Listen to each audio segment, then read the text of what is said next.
najprej en lep pozdrav. Spomini na to dvorano segajo daleč nazaj, globoko v otroštvo, ko so se začele prve lutkovne predstave, ko so nas vozili sem še z vrtcem.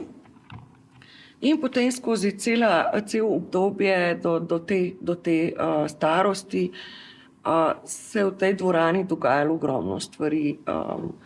Od včasih še kina, družabnih plesov, koncertov, resnih predstav, ljubiteljske kulture. V glavnem se mi zdi, da je ta dvorana res imela srce, ki je utripal v Litiji, ne.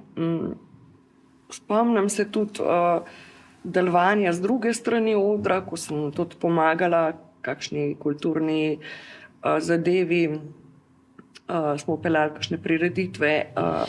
Tako kot sama dvorana, tako kot zaodrje, oboje je imelo en čar in seveda so to eni zelo lepi spomini.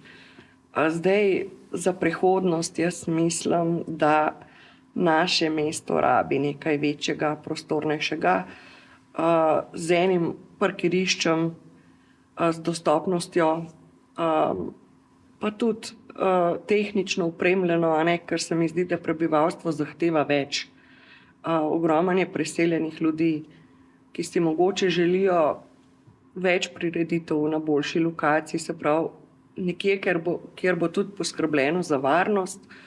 Tukaj saj veste, zob časa je prišel, načel in treba je nekaj narediti. Tako da podpiram idejo o tem, da bi se v enem kratkem času premaknili do točke, ko bi govorili o novi dvorani. Mislim, da se mi vsa društva, ljubiteljska in ostali pridružujejo pri tem mnenju. Tako da to je pač želja nas vseh, karkoli ustvarjamo na tem prostoru.